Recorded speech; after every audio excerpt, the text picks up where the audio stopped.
types of salt. There are 6 types of salt, and the names are neutral salt, acidic salt, basic salt, double salt, mixed salt and complex salt. अब हम इनकी one by one जो है explanation जो है आप इनकी explanation सुनेंगे. न्यूट्रल सॉल्ट जो है ये वो सॉल्ट हैं जो कि न्यूट्रल होते हैं और एसिड और बेस बेसिक कोई कैरेक्टर अपने अंदर ये शो नहीं करते. If you have their solution and you put pH paper in the solution, that would remain neutral. It means कि इस सॉल्ट में ना कोई एसिडिक पार्ट है ना बेसिक पार्ट है. एक्चुअली एसिड और बेसिक पार्ट कैसे आएगा? अगर हम सॉल्ट आपने जो एसिड और बेस की फार्मूला देखकर आप कैसे बता सकते हैं कि ये एसिड है या बेस है? हम फार्मूला देखकर इस तरह से बता सकते हैं कि फॉर एग्जांपल H2SO4, इसमें जो है हाइड्रोजन आयन प्रेजेंट है. इसी तरह कैल्शियम हाइड्रोक्साइड, इसमें जो है OH आयन प्रेजेंट है. इट मीन्स कि ये बेस है और ये एसिड है. जिसमें हाइड्रोजन आयन प्रेजेंट होंगे वो एसिड और जिसमें हाइड्रोक्साइड आयन प्रेजेंट है वो बेस है. और जब एसिड और बेस आपस में रिएक्ट करते हैं then they form salt and water. अगर तो कंप्लीट रिएक्शन हो गया और कंप्लीट आयोनाइजेशन और रिप्लेसमेंट हो गई, complete replacement of hydrogen ion या complete replacement of OH ion हो गई, तो उससे जो सॉल्ट बनेगा that would be neutral salt. किस तरह से कंप्लीट रिप्लेसमेंट की बात कर रही हूँ मैं?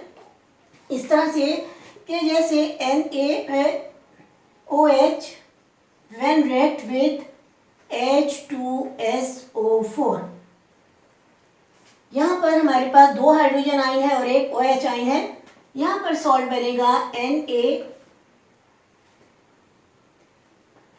और एक अगर हाइड्रोजन रिप्लेस हो रहा है तो HSO4 प्लस H2O. इस सॉल्ट यहाँ पर जो है हाइड्रोजन आयन प्रेजेंट है इस सॉल्ट में. इट मीन्स कि ये जो सॉल्ट है ये न्यूट्रल सॉल्ट नहीं है बल्कि इसके अंदर हाइड्रोजन आयन अभी प्रेजेंट है. सल्फ्यूरिक एसिड जब वाटर में आयोनाइज होता है तो ये 2 स्टेप में आयोनाइज होगा. फर्स्ट स्टेप में H2SO4 जब आयोनाइज होगा HSO4-1 प्लस हाइड्रोजन आयन, और नेक्स्ट स्टेप में ये वाला जो है HSO4-1 अगेन आयोनाइज होगा and it form SO4-2 and +1. तो जो इस वाले आयन के साथ सॉल्ट बनेगा उसमें हाइड्रोजन आयन प्रेजेंट होगा.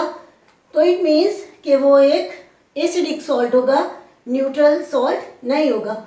हाँ, लेकिन ये सॉल्ट जो है again can react with this salt NaHSO4 can again react with sodium hydroxide.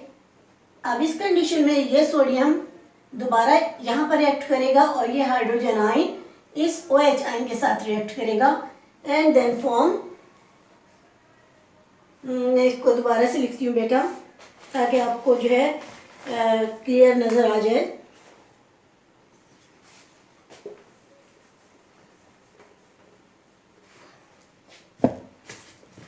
Ji, this salt NaHSO4 when react NaOH then it form Na2SO4 sodium sulfate and water H2O. Now this salt is neutral salt. अच्छा, हमने neutral salt से start किया था बताना, लेकिन ये acidic salt की example बन गई. न्यूट्रल सॉल्ट वो होंगे जो कि फर्स्ट स्टेप में ही, ये भी न्यूट्रल सॉल्ट है लेकिन ये 2 स्टेप में जो है ये बनेगा और इसमें हाइड्रोजन आयन कोई नहीं है. और सिंपली अगर हम देखें कोई एग्जांपल्स कि जो न्यूट्रल सॉल्ट की है तो simple HCl when react NaOH. अब इस फॉर्म में जो है हमारे पास सिर्फ और सिर्फ एक हाइड्रोजन आयन है और एक हाइड्रोक्साइड आयन है. ये दोनों रिएक्ट करेंगे और वाटर बनाएंगे और ये सोडियम और chlorine they will react and form NaCl, it is example of neutral salt. दूसरे भी एग्जाम्पल हम यहाँ पर बना सकते हैं, HCl प्लस HNO3। यहाँ पर जो है दोनों ही मैंने एसिड ले लिए, potassium hydroxide KCl plus H2O, पोली बेसिक सॉल्ट और पॉली एसिडिक सॉल्ट जो है वो भी रिएक्ट करके न्यूट्रल सॉल्ट बना सकते हैं, जैसे H2SO4 when react with calcium hydroxide. अब इनमें दोनों में ही, इसमें 2 हाइड्रोक्साइड आयन प्रेजेंट है और इसमें 2 हाइड्रोजन आयन प्रेजेंट है, तो ये स्टेप बाय स्टेप भी रिएक्शन कर सकता है, लेकिन सिंपली भी जो है ये रिएक्ट कर सकता है calcium sulphate CaSO4 and water. और अगर स्टेप बाय स्टेप करेगा तो एक बार हाइड्रोजन आयन यहाँ से रिलीज होगा और एक OH आयन इधर से रिलीज होगा। ये 2 मैंने सॉल्ट्स की एग्जांपल दे दी आपको, न्यूट्रल सॉल्ट और एसिडिक सॉल्ट की। अब बेसिक सॉल्ट की जो मैं एग्जांपल दूंगी, बेसिक सॉल्ट जो है वो ऐसा सॉल्ट है जो कि incomplete replacement of polyhydroxide ion से जो है मिलकर कोई सॉल्ट बनेगा, तो that would be basic salt.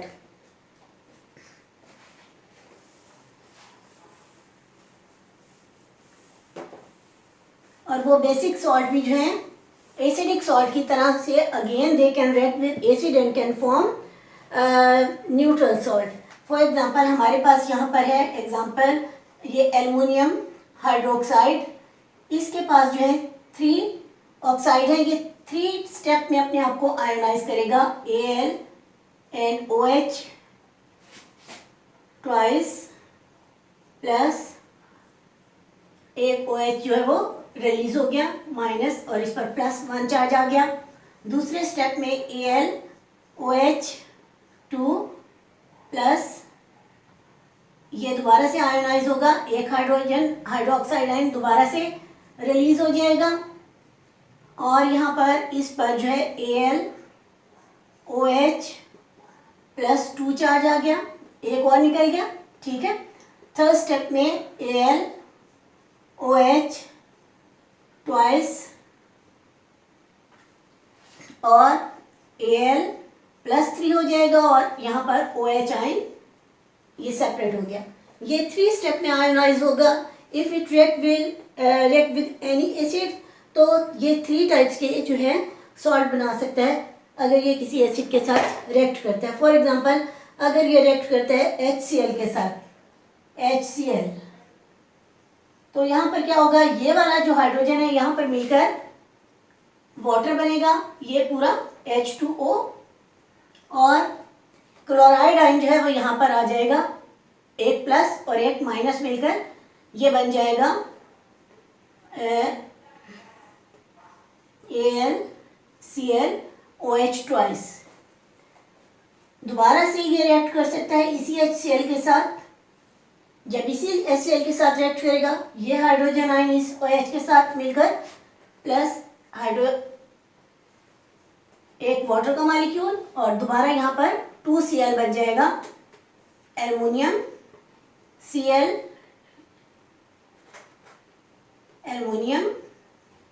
Cl2, और यहाँ पर जो है वाटर का molecule. Again it can react with HCl, और यहाँ पर +3 के साथ यहाँ पर Cl3, एल्युमिनियम ट्राइक्लोराइड, और ये hydrogen ion it will react OH twice and it will make water H2O। It means के जितने हाइड्रोक्सिल आयन प्रेजेंट हैं उतने ही स्टेप बाय स्टेप वो उन्हें रिलीज करेगा, और यहाँ पर 1 2 3 टाइप्स के जो है सॉल्ट बनेंगे। ये वाला salt because it has hydroxide ion, so it is a basic salt, it is also a basic salt but it is neutral salt. It means के बेसिक सॉल्ट जो है दोबारा से एसिड के साथ रिएक्ट करके न्यूट्रल सॉल्ट बना सकते हैं।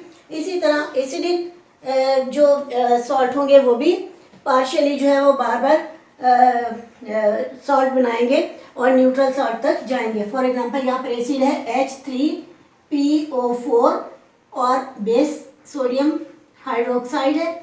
इन दोनों का अगर हम रिएक्शन करवाएं तो ये भी 3 स्टेप में जो है आयोनाइज होगा। फर्स्ट स्टेप में एक हाइड्रोजन आयन रिलीज करेगा, सेकंड स्टेप में दूसरा हाइड्रोजन आयन भी रिलीज कर देगा और थर्ड स्टेप में तीसरा हाइड्रोजन आयन भी रिलीज करेगा। जी, इस तरह से जो है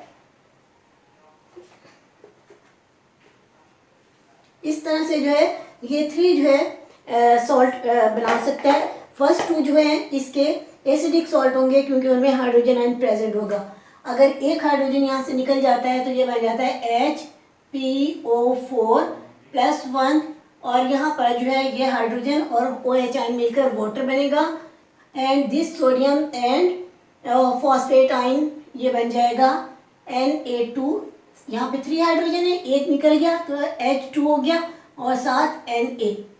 again this salt can again react with sodium hydroxide NaOH और यहाँ पर यह अब NaH2PO4 it can again react with this और यहाँ पर अब दूसरा सोडियम भी ऐड हो जाएगा और एक हाइड्रोजन और यहाँ से निकल जाएगा और वो हाइड्रोजन जो है इस हाइड्रोक्साइड आयन के साथ रिएक्ट करेगा। Then it form water H2O and sodium अभी एक इसके अंदर रह जाएगा हाइड्रोजन HPO4। अभी इसके पास एक हाइड्रोजन आयन है, इसकी हाइड्रोजन आयन की पार्शियली रिप्लेसमेंट हो रही है step by step. First step में 1 हाइड्रोजन रिलीज हुआ, सेकंड में फिर एक हाइड्रोजन रिलीज हो गया, थर्ड स्टेप में जो है थर्ड हाइड्रोजन भी जो है रिलीज हो जाएगा Na2HPO4 when react with sodium hydroxide then it form ये हाइड्रोक्साइड आयन और इधर से ये एक हाइड्रोजन आयन, ये दोनों रिएक्ट करेंगे एंड फॉर्म वाटर और ये Na2 और ये सोडियम इसमें ऐड हो जाएगा Na3PO4। और वैसे भी आपको पता है कि फॉस्फेट आयन जो है इसकी वैलेंसी -3 होती है। जब ये सोडियम के साथ रिएक्ट करेगा फार्मूला बनाएगा तो Na3PO4 इसका फॉर्मूला बनेगा। ये 3 सॉल्ट्स हमने एक्सप्लेन कर लिए। अब जो अगला सॉल्ट है that is double salt. Double salt नाम से ही जैसे पता लग रहा है कि कोई 2 सॉल्ट होंगे। ये सॉल्ट 2 अलग अलग सॉल्ट्स के सॉल्यूशन बनाए जाते हैं और उन दोनों सॉल्यूशंस को जो है मिक्स करके और उनको क्रिस्टलाइज कर लिया जाता है। आपको पता है बेटा कि जो सॉल्ट है वो क्रिस्टल की फॉर्म में प्रेजेंट होते हैं, तो लेकिन जब उनका सॉल्यूशन बनाया जाएगा 2 अलग अलग सॉल्ट्स का और उसके बाद उन दोनों को मिक्स कर लिया जाएगा और मिक्स करने के बाद उनका वाटर एवेपोरेट कर देंगे तो वो दोनों इकट्ठे क्रिस्टलाइज हो जाएंगे। अब उनकी जो है फिजिकल प्रॉपर्टीज डिफरेंट हो जाएंगी बट केमिकल प्रॉपर्टीज जो है वो सेम रहेंगी। ऐसा सॉल्ट जो है that is called double salt. अभी मैं आपको एग्जांपल से बताती हूँ इसकी।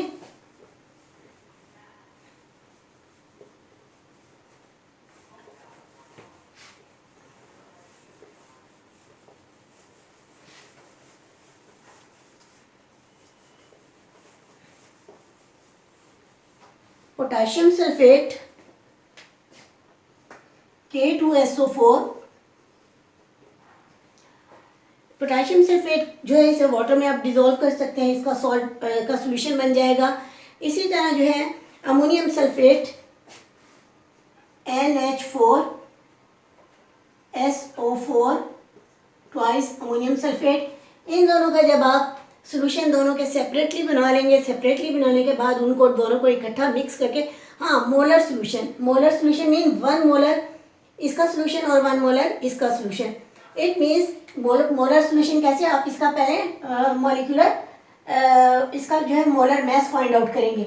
मोलर मास कैसे फाइंड आउट करेंगे कि इन सबका जो है मॉलिक्यूलर मास जो है उन्हें ऐड करके उसे ग्राम में कन्वर्ट कर लेंगे तो वो इसका जो है 1 मोलर मास बन जाएगा जिसे आपने डिजोल्व करना है वाटर में। इसी तरह 1 मोलर सॉल्यूशन इसका होगा।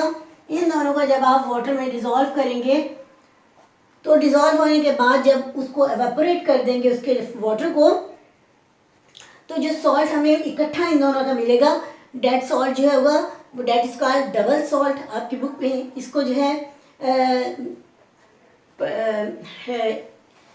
पोटाश, एक पोटाश एलम है, एक जो है मोहर सॉल्ट है। तो डिफरेंट 3 सॉल्ट्स की एग्जांपल जो है आपकी बुक में दी गई हैं। ये पोटाशियम सल्फेट के साथ है, पोटाश एलम जो है एल्युमिनियम सल्फेट और पोटाशियम सल्फेट से मिलकर पोटाश एलम बनता है। अच्छा, और उसके अलावा जो है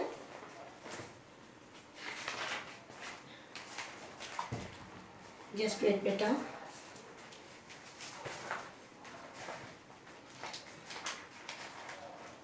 जी हाँ जी, पोटाशियम सल्फेट और aluminium sulphate with 24 water molecules, जो 24 वाटर मॉलिक्यूल्स वो होंगे water of crystallisation H2K2SO4 with aluminium sulphate Al2SO4 की थ्राइस।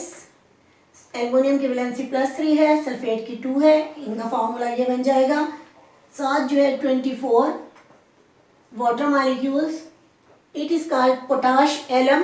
पोटाश एलम क्यों कहेंगे? This is potassium and it is aluminium, तो ये पोटाश एलम है। इसी तरह जो है मोहर सॉल्ट जो है वो फेरस सल्फेट और अमोनियम सल्फेट से मिलकर बना है। फेरस सल्फेट और अमोनियम सल्फेट, अमोनियम सल्फेट है, यहाँ पे मैं फेरस सल्फेट लगा लेती हूँ साथ। Ferrous sulphate FeSO4, ferrous sulphate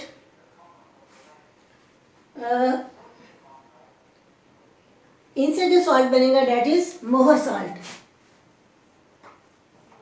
मोहर सॉल्ट, इसमें वाटर के मॉलिक्यूल्स जो हैं वो 6 वाटर के मॉलिक्यूल्स हैं, 6H2O and it is potash alum. Potash alum. इसी तरह फेरिक सल्फेट, फेरिक में इसकी वैलेंसी +3 है, सल्फेट की वैलेंसी -2 है। जब फॉर्मूला बनेगा तो इसकी वैलेंसी यहाँ और इसकी वैलेंसी यहाँ, और साथ जो है potassium sulphate K2SO4 with water molecules 24 water molecules, और ये जो सॉल्ट है it is called ferric alum. It is called ferric alum. अच्छा, ये जो पोटाश एलम है इसका बेटा उर्दू में इसका नाम जो है फिटकड़ी है और ये एंटीसेप्टिक है। अच्छा, अब ये जो सॉल्ट हैं ये वैसे डबल सॉल्ट हैं और इनमें जो है इनकी केमिकल प्रॉपर्टीज़ चेंज नहीं होती। अगर आप इनका कोई केमिकल रिएक्शन करवाएंगे तो पॉजिटिव और नेगेटिव आयंस जो है वो अपने आप को शो करेंगे। वो जो है उनकी केमिकल प्रॉपर्टीज़ जो है सेम रहेंगी, बट फिजिकल प्रॉपर्टीज़ इनकी चेंज हो जाएंगी। फिजिकल प्रॉपर्टीज़ में क्या होगा, इनकी डेंसिटी चेंज हो जाएगी, मेल्टिंग पॉइंट चेंज होगा, बॉइलिंग पॉइंट चेंज होगा। तो इट मीन्स कि डबल सॉल्ट बनाने से केमिकल प्रॉपर्टीज़ पर कोई इफेक्ट नहीं आता, बट जो इनकी जो फिजिकल प्रॉपर्टीज़ हैं दे कैन बी चेंज। जी, इसके बाद जो हमारा 5th नंबर पर जो सॉल्ट है that is mix salt. Mix salt जैसे कि नाम से आपको लग रहा है कि ऐसा सॉल्ट है जिसमें कुछ एसिडिक पार्ट या बेसिक पार्ट या फिर सॉल्ट के जो पॉजिटिव और नेगेटिव कैटाइंस या एनाइंस हैं वो चेंज हो सकते हैं। किस तरह से चेंज होंगे, जैसे कि आपका ये ब्लीचिंग पाउडर है, उसका फार्मूला है कैल्शियम OCl एंड Cl। आप इसमें देख रहे हैं इसमें 2 नेगेटिव आयंस प्रेजेंट है और एक पॉजिटिव आयन प्रेजेंट है। ऐसा सॉल्ट जो है that is called mix salt. इसके बाद जो कॉम्प्लेक्स सॉल्ट है, अब ये देखेंगे इतना ज़्यादा कॉम्प्लेक्स नहीं है, बस 2 नेगेटिव आयंस प्रेजेंट है साथ इसके। कॉम्प्लेक्स सॉल्ट में भी कैटाइन और एनाइन प्रेजेंट होंगे, लेकिन उसका या तो कैटाइन जो है वो कॉम्प्लेक्स हो सकता है या फिर एनाइन भी जो है कॉम्प्लेक्स हो सकता है, या दोनों भी कॉम्प्लेक्स हो सकते हैं। कॉम्प्लेक्स मीन वो थोड़े से क्लम्प्स बने हुए होंगे, उसमें बड़े आयंस प्रेजेंट होंगे। इनकी जो है फेरोसाइनाइड की जो है एग्जाम्पल है आपकी बुक में पोटाशियम फेरोसाइनाइड। पोटाशियम फेरोसाइनाइड का फार्मूला है के पोटेशियम K4FeCN साइनाइड 6। अब ये कैटाइन है और ये एनाइन, पूरा का पूरा ये एनाइन, ये कॉम्प्लेक्स है और ये एक सिंपल कैटाइन है। कोई ऐसी भी एग्जांपल है जिनमें कैटाइन्स जो है वो कॉम्प्लेक्स है और एनाइन जो है वो कॉम्प्लेक्स नहीं है। ये बहुत ज़्यादा इम्पोर्टेंट बेटा चैप्टर है, इसमें से लॉन्ग क्वेश्चन भी आते हैं और शॉर्ट भी आते हैं। आप इसको अच्छी तरह से करेंगे ताकि ये हर जो आपके आगे एफएस में आप जाएंगे तो आपको हर जगह जो है इसकी बेसिक आनी चाहिए। यूजेज ऑफ सॉल्ट जो है ये वाला टॉपिक कोई इतना ज़्यादा एक्सप्लेन करने वाला नहीं है, आप लोगों के लर्न करने वाला है। 11 डिफरेंट सॉल्ट्स के नेम दिए हुए हैं और साथ उनके यूजेज दिए हुए हैं। ये इस लिहाज से ज़्यादा इम्पोर्टेंट है कि इनमें से एक शॉर्ट क्वेश्चन जो है आ जाता है ज़रूर। तो आपने इनके तमाम सॉल्ट इनको इकट्ठा एक दिन में याद ना करें, 3 सॉल्ट करके कर लें, किसी और टॉपिक के साथ 3 सॉल्ट मिला लें और उसे लर्न कर लें। इसके बाद जो न्यूट्रलाइजेशन रिएक्शन है वो भी मैं आपको कई बार आपको करवा चुकी हूँ कि एसिड और बेस जब रिएक्ट करते हैं they form salt and water, और जो है this is called neutralisation reaction. Actually जब न्यूट्रलाइजेशन होती है तो एसिड अपनी प्रॉपर्टीज़ को लॉस्ट कर देता है और बेस अपनी प्रॉपर्टीज़ को लॉस्ट कर देता है और न्यू प्रॉपर्टीज़ वाले कंपाउंड बनते हैं that are salt and water, जिनकी प्रॉपर्टीज़ जो है एसिड और बेस दोनों से डिफरेंट होती है। वो न्यूट्रल होता है, ना वो एसिडिक प्रॉपर्टीज़ को शो करता है ना बेसिक प्रॉपर्टीज़ को शो करता है। एक्चुअली एसिड और बेस की प्रॉपर्टीज़ को शो करने वाले hydrogen ion and hydroxide ion दोनों मिलकर वाटर बना देते हैं और बाकी जो आयन सोल्यूशन में प्रेजेंट होते हैं they are called spectator ions. Spectator ions mean spectator के लिए जो हम यूज़ करते हैं वर्ड वो स्पेक्टेटर कहते हैं तमाशाई को। तो ये रिएक्शन मिक्सर में प्रेजेंट रहते हैं, जैसे कि NaCl है, NaOH sodium hydroxide, base when react with acid HCl it form water, और साथ इसमें जो है sodium ion and chloride ions ये जो है प्रेजेंट रहेंगे। हाँ, जब आप इसको एवेपोरेट करना शुरू करेंगे, हीटअप करेंगे, वाटर निकल जाएगा, तब ये सोडियम और क्लोरीन मिलकर सोडियम क्लोराइड जो है सॉल्ट बना देंगे। This reaction is called neutralisation reaction. सिर्फ इन दो की एग्जांपल ही नहीं दी जा सकती, किसी भी एसिड और बेस का जब आप रिएक्शन करवाएंगे तो सॉल्ट और वाटर बनेगा। आगे जो है प्रिजर्वेशन इन फूड। सॉल्ट को आप फूड को प्रिजर्व करने के लिए कैसे यूज़ कर सकते हैं? We can use salts to preserve food. Actually salt क्या करता है, किसी भी चीज़ में जाता है तो उससे वाटर को एक्सट्रैक्ट कर लेता है। अगर आप अपने हाथ में थोड़ी देर के लिए सॉल्ट रखें तो आपके बॉडी सेल से वाटर जो है निकल आएगा और जो सॉल्ट होगा वो मॉइस्ट हो जाएगा। तो जिस चीज़ को आपने सेव करना है, मीट को आपने स्टोर करना है, फिश को स्टोर करना है, या किसी वेजिटेबल को स्टोर करना है, या पिकल्स बनाने हैं, अचार, तो उनमें जो है हम सॉल्ट यूज़ कर रहे होते हैं। एक्चुअली जिस चीज़ पर सॉल्ट लगता है उसका वाटर एक्सट्रैक्ट कर लेता है वो। फ़िश पर लगाएं तो फ़िश का बहुत सारा वाटर निकल जाता है और फ़िश जो है जल्दी ख़राब भी नहीं होती और प्रिजर्व भी हो सकती है। तो प्रिजर्वेशन इन फूड में जो है ये यूटिलाइज होता है। इसकी डेफिनेशन फर्स्ट 2 लाइन्स में प्रेजेंट है। Reasons of food spoilage. Food spoilage क्यों होती है, फूड क्यों ख़राब होती है? जब आप मीट को या फ्रूट्स या वेजिटेबल्स कोई भी जो है आपकी जो फूड है जब पड़ी रहती है कुछ देर रूम टेम्परेचर पर आते ही उसमें माइक्रो ऑर्गेनिज्म जो है वो बढ़ना शुरू हो जाते हैं, माइक्रोबियल एक्टिविटीज़ इंक्रीज़ हो जाती हैं। और अगर आप एक ख़ास ड्यूरेशन के बाद उस खाने को हीटअप नहीं करते, गर्म नहीं करते, या जैसे फ्रूट की बात है तो उसे रेफ्रिजरेटर में रख देते हैं, या तो टेम्परेचर डिक्रीज़ कर देते हैं या टेम्परेचर इंक्रीज़ गर्म करने से माइक्रो बायल एक्टिविटीज़ जो है स्टॉप हो जाती हैं। लेकिन अगर हम ना उसको रेफ्रिजरेटर में रख रहे हैं और ना ही हम उसे जो है गर्म कर रहे हैं, तो अब इस कंडीशन में क्या होगा, जैसे पिकल्स होते हैं, अचार, तो हम उन्हें फ्रिज में तो नहीं रखते, तो उसमें जो है सॉल्ट की क्वांटिटी आम नॉर्मल अमाउंट से ज़्यादा होती है। इसी तरह अगर मीट ज़्यादा है तो आप उसे रेफ्रिजरेटर में नहीं रख रहे या फ्रीज़ नहीं कर रहे, तो आप उसमें सॉल्ट लगाकर उसको ईज़िली जो है सुखा सकते हैं। तो रीजंस क्या है कि माइक्रोबायल एक्टिविटीज़ और माइक्रो ऑर्गेनिज्म जो है वो फूड को स्पॉइल कर देती हैं, उनको बचाने के लिए जो है हम सॉल्ट यूज़ करते हैं। हाउ वी प्रिजर्व फूड, हम फूड को कैसे प्रिजर्व करें कि हम उसमें सॉल्ट लगा कर रखते हैं, और इस तरह से जो माइक्रो ऑर्गेनिजम्स होगा उनकी बॉडी का भी वाटर निकल जाएगा तो उनकी भी डेथ हो जाएगी, और और वहाँ पर जो वाटर प्रेजेंट होगा हाइपरटोनिक सोल्यूशन बन जाएगा, और उसमें जो है माइक्रो ऑर्गेनिजम्स जो है वो ग्रो नहीं कर सकेंगे। तो नेचुरल प्रिजर्वेटिव्स कौन कौन से हैं हमारे जिनसे हम प्रिजर्व कर सकते हैं? एक तो सॉल्ट हो गए नेचुरल प्रिजर्वेटिव्स, इसके अलावा जो एसिड्स हैं वो भी नेचुरल एसिड्स जो हैं वो भी प्रिजर्वेटिव्स हैं। जैसे विनेगर है, तो विनेगर को भी अगर चीज़ों पर लगा दिया जाए, मीट पर या फिश पर, तो वो भी स्पॉइल नहीं हो रही होती, और इसके अलावा इन्हें भी पिकल्स वगैरह में हम यूज़ कर सकते हैं। इसके बाद जो है एसिडिक रेन है। एसिडिक रेन जो है आगे भी इसकी बहुत बार डेफिनेशन आएगी और बहुत ज़्यादा इसकी एक्सप्लेनेशन होगी। इसकी हर एग्जाम में समझ लें आप कि इम्पोर्टेंट डेफिनेशन है एसिडिक रेन की। What is acidic rain?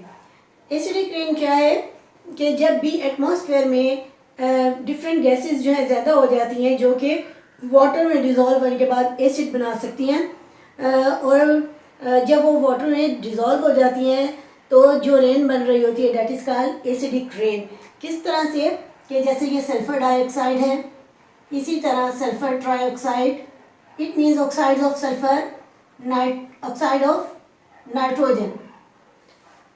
कहीं पर अगर ये गैसेस ज़्यादा प्रेजेंट हैं, ये गैसेस जो है रिलीज़ होती हैं और व्हीकल्स के स्मोक में प्रेजेंट होती हैं, और कुछ इंडस्ट्रीज़ या फैक्ट्रीज़ वगैरह जहाँ पर ये गैसेस बनती हैं और वहाँ से रिलीज़ होती हैं। ये जो है गैसेस जब ये रिएक्ट करेंगी बारिश के पानी से, H2O से, तो ये उस पानी को जो है एसिडिक बना देंगी। अब वो रेन जो होगी that is called acidic rain. यहाँ पर जो है H2SO3 sulphurous acid, this is sulphurous acid, और ये ट्राइऑक्साइड के साथ H2SO4 sulphuric acid, and this is nitric acid. ठीक है, ये जो एसिड्स बन गए अब ये वाटर में डिजोल्व होकर रेन के साथ ज़मीन पर आ जाएंगे। ज़मीन पर जो भी लिविंग थिंग्स हैं या नॉन लिविंग थिंग्स हैं उन सबको ये इफ़ेक्ट करेंगे। अगर मार्बल है तो मार्बल के साथ ये रिएक्ट करेंगे कार्बोनेट के साथ। अगर एनिमल्स हैं तो एनिमल्स की स्किन को बर्न करेंगे because they are corrosive in nature, और प्लांट्स हैं तो प्लांट्स को जो है डिस्ट्रॉय करेंगे। नॉर्मली हमारे जो एटमॉस्फेयर है उसमें जो है कार्बन डाइऑक्साइड गैस प्रेजेंट है, और ये कार्बन डाइऑक्साइड गैस जो है ये भी पानी के साथ जब रिएक्ट करती है तो एक वीक एसिड बनाती है डेट इज कॉल्ड कार्बनिक एसिड H2CO3। ये कार्बनिक एसिड जो है ये इतना ज़्यादा जो है डेंजरस नहीं है, जबकि ये वाले जो एसिड्स हैं ये बहुत ज़्यादा जो है एसिडिक है। इनसे रेन की पीएच जो है वो लो हो जाती है। रेन की पीएच लो मीन वैसे जो रेन है उसकी पीएच जो है 6.5 तक होती है प्रेजेंट। न्यूट्रल जो है वाटर उसकी पीएच 7 है। इट मीन्स कि वैसे भी कुदरती रेन भी जो है थोड़ी सी स्लाइटली एसिडिक होती है due to carbon dioxide and water, लेकिन अगर ये गैसेस प्रेजेंट है तो उस रेन की पीएच और लेस हो जाएगी, 6.5 से भी कम हो जाएगी। ये 2 तक 3 तक भी पहुंच सकती है। 2 और 3 अगर पीएच हो जाती है तो ये बहुत ज़्यादा एसिडिक हो जाएगी। तो इस तरह से ये बाकी चीज़ों को भी मुतासिर करेगी। इसके साथ ही बेटा आज का ये चैप्टर जो है एसिड बेस और एल्कीलीज आज ये फिनिश हो गया, और इसको आपने अच्छी तरह से जो है प्रिपेयर करना है, लर्न करना है, और एग्ज़ाम्स के पॉइंट ऑफ व्यू से it is very very important. Exercises को जो है हम फिर बाद में टच करेंगे। थैंक यू जी, अल्लाह हाफिज़।